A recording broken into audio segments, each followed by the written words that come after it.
So ChopperFisher here, and today we are making LS650 struts. So we already got the whole entire rear end of this thing ripped apart. That part's not necessary. These, though, have got to go. So we're converting this thing into a bobber style bike. So that involves replacing these with steel struts. So the goal here is to bring this up as high as we can get it and make the struts as small as possible, with the tire getting as close as we can to the frame. With the new fender and sissy bar that we got, everything's gonna be rigid mounted. So let's start with the struts. So you don't need a lot to replace the shocks in the back with struts. And to make the struts, you just need the bare minimum. Here we got a piece of 3/4 inch solid steel stock, long enough to make probably 3 struts. Then you're gonna need a way to mount. The struts. And I'm recycling this because I was born and raised on Broke Bitch Mountain. We're still descending. So instead of buying a hollow stock, we're gonna recycle these. You're gonna need a cutoff wheel and an angle grinder, PPE, and a shitty antique MIG welder. That's all you need. So in order to get the actual dimensions of how we want to do this, we gotta throw the rear wheel back on real quick and lift and move around, make sure it's not gonna interfere with anything. Also the new fender that's gonna be going on. And then we'll get the measurements from here to there, and we'll start cutting and wiring, grinding and welding. Are you ready? See now, if you're anything like me, you do this part correctly 100% at 10% of the time, most of the time, every time sometimes. But with that being said, if you want your bike to look as good as this one's gonna look, you're basically gonna have to get a TC Bros fender and this TC Bros mount. At a great price even. You can get it for 10% off by typing in code ChopperFisher or clicking the link in the description. That's a thing now. So use it. So in order to get the strut length figured out, you're gonna wanna do a little mock-up with the tire, the fender, and keep in consideration where the mounts are gonna be for the fender and the distance in between. I'm not mounting any of that yet, but we need to know where this tire is gonna be sitting. As long as it's covered and refrigerated. Excuse you! As a shelf largest of the bunch, because fresh recipes often assume you are making your food to eat now, or at least disconnect the Bluetooth! First things first, we at least need one of these things lopped off.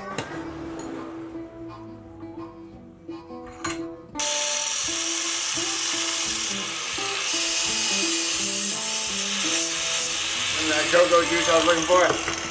Ew! Hey, paper towel. Where'd it go? Ah!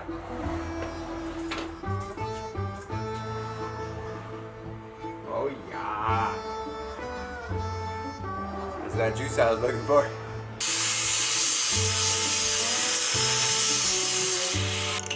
For a little schwack. Oh.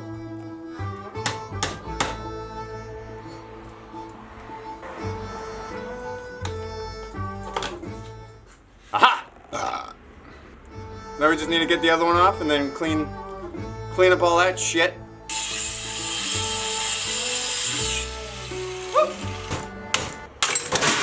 Woo! We did it! Expanded a lot further than I was anticipating. It's a pro tip on not being professional, but having common sense. When I cut through, I only cut through most of it on purpose. I started schwacking it with the hammer, anticipating the explosion. That's why I also started on the other side and then pried that one off. Everything stayed put together. This side was the fun side. Now that we got 2 of these, we gotta clean them up, get them ready to weld on, and figure out what the distance of the 3/4 inch rod is gonna be to make these 9 1/4 from end to end, center to center.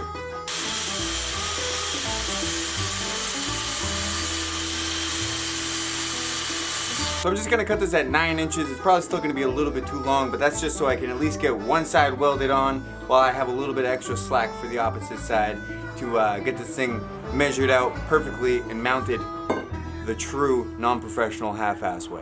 So I got this piece of tape here so I can try to keep it nice and square as possible. So it's 9 inches from the edge to here, leaving me a little bit of slack. I'm gonna cut on the left side of the tape, keeping the longer part of the rod, and this exactly 9 inches. Woo!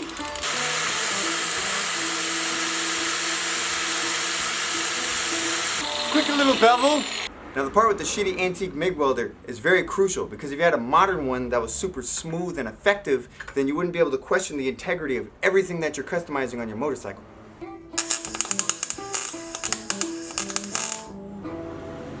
Oh yeah, that was questionable.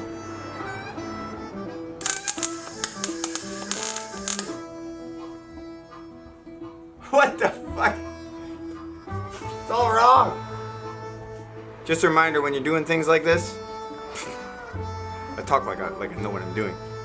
Reminder, when you're doing stuff like this, just a tack weld in case it happens to not be perfectly straight. You don't want a completely solid weld on there so you can bend and move and manipulate it.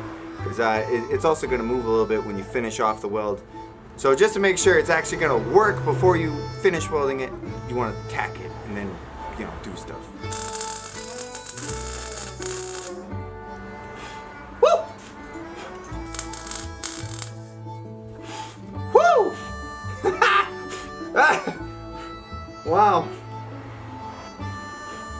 Oh, God! They said that I couldn't, so then I went and I did it. Nobody get that rubber molting like lava like I do. I took them out anyways. We're gonna use the rubber inserts from the original shocks that are aluminum, which is why we're not using these and we're using the XS650 ones. So I'm not gonna smoke myself to death on the other side. Just gonna take out the insert like I should have to begin with. So now for this next part, I had to cut out the insert. It was attached to the rubber. Got it pretty tight in there. Roll those on. Got this one already fully mounted up there with the insert put on. And now this is where I'm a pro. Eyeballing. As you can see here.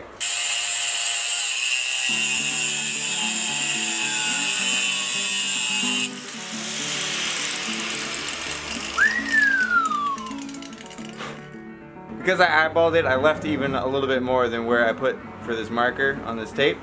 Because you can never leave too much, but you can definitely take off too much. So let's see where this lands. Yeah, all right, there. I'm scared. It's the moment of truth. You too good for your home?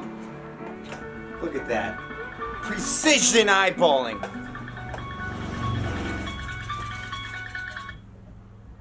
How may you help me? Do taquitos tonight. So how many do you want? How many taquitos? All of the taquitos.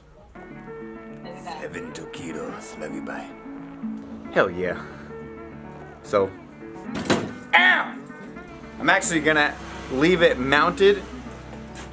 I'm actually gonna leave the strut mounted up top here and tack weld it in place here and then bring it to the vise and finish it up there.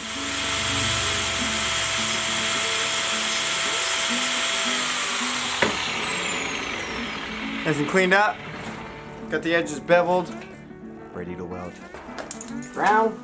Ground. Always forget the ground.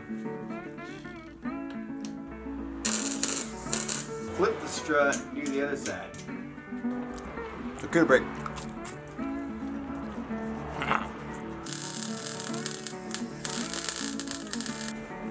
Pretty sure that's as straight as she gonna get right there.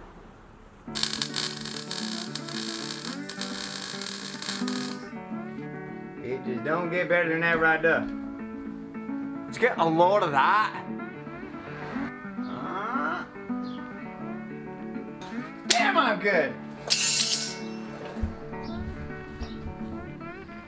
this is what we're working with.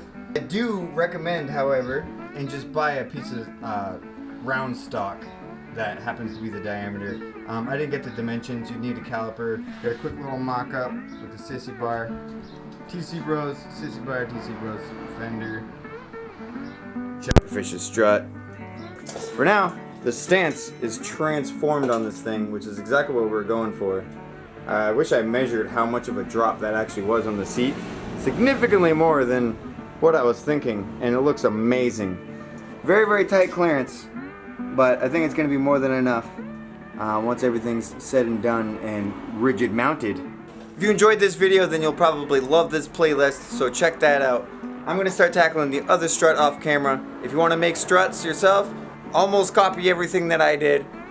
Maybe do a little bit better, you know what I'm saying? And don't forget to use code ChopperFisher at checkout on tcbros.com or click the link in the description for 10% off so you too can make your bike look cool.